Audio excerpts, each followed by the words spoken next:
Mesmo os exames batendo negativo, o juiz me sentenciou. Você já pensou você ser vítima de 3 forças poderosas e destrutivas sendo inocente?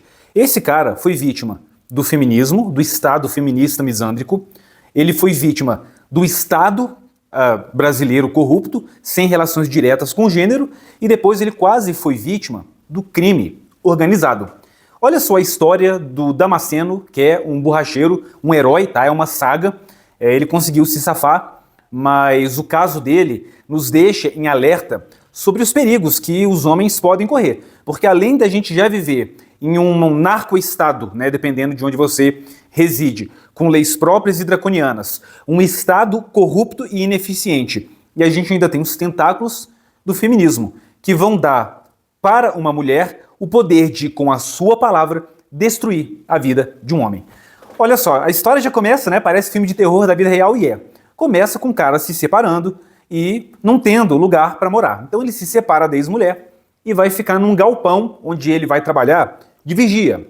Ele é borracheiro e estava trabalhando de vigia nesse galpão. Aí uma mulher desconhecida vai até a delegacia e faz um registro por crime sexual, estupro. E mostram para ela uma foto e ela fala, não, é esse cara aqui. E olha só como que a narrativa feminista está em dissonância com os fatos. Imediatamente o cara recebe voz de prisão. Nenhuma pessoa no Brasil, a não ser, né, ministro do Supremo, juiz, nenhuma pessoa comum no Brasil tem tamanho poder igual uma mulher de colocar o cara na cadeia simplesmente falando uma frase, foi ele. Aí, voz de prisão, o que acontece? Ele descobre na cadeia que ele está sendo acusado não de um, mas de 3 crimes. Tá? E como que foi feito esse reconhecimento? Olha só o perigo de se acreditar na palavra da vítima. E eu não estou nem falando da mendacidade, da mentira malevolente, com propósitos obscuros de destruir, de se vingar. Às vezes um erro mesmo. Então a palavra da pessoa não pode servir como prova. As mulheres lá no olho mágico na delegacia, 3 mulheres reconhecem que ele é o abusador. Não, é esse cara, ele sim.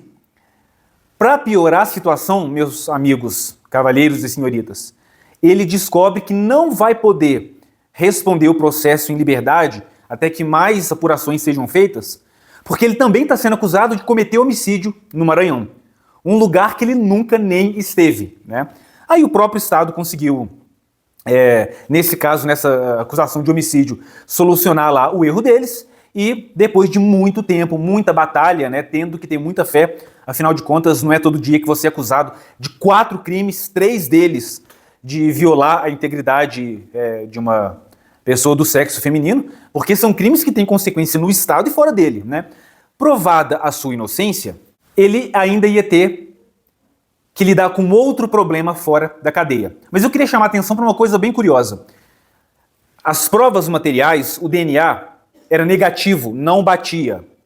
As câmeras de instalação, para ver a movimentação do galpão onde a mulher disse que havia sido violada, as câmeras não mostravam nada.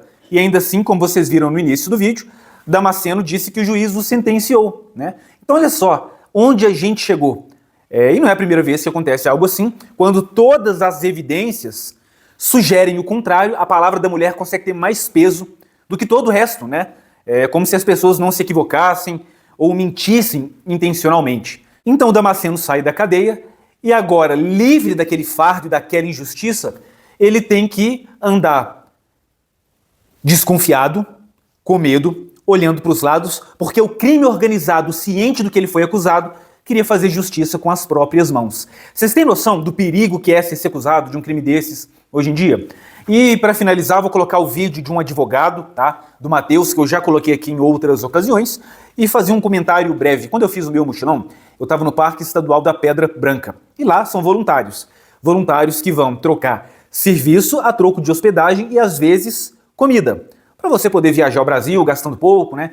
É uma opção até bastante popular, embora não seja conhecida pela maior parte dos brasileiros.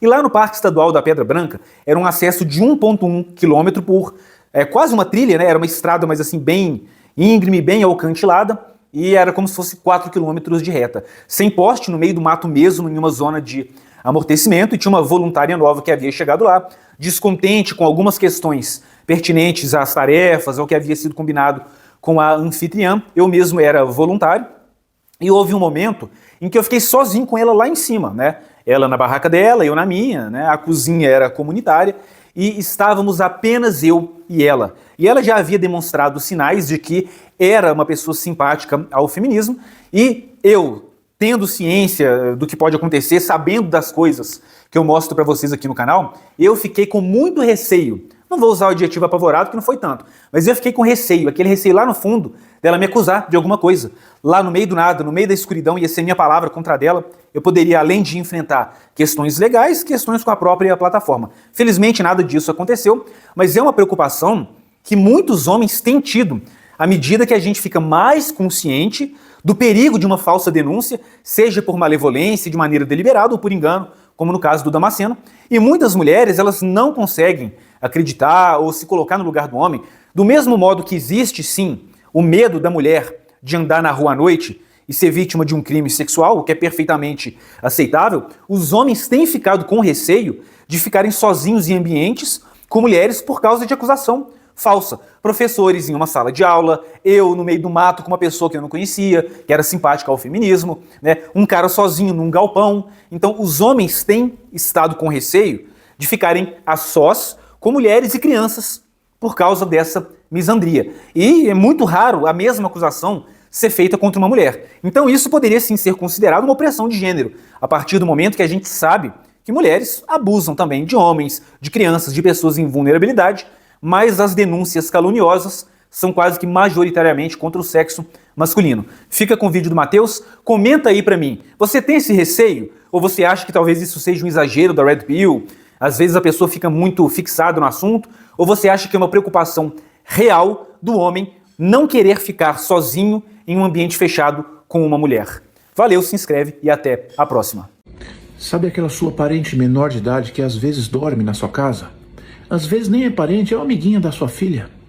Não permita isso, mas se tiver que acontecer, dormir na sua casa, saia você.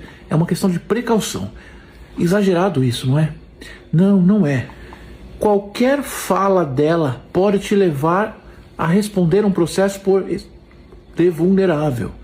Estamos na defesa de um homem que, para sorte dele, havia câmeras na casa dele que filmou tudo. Mesmo assim, ele segue respondendo o processo.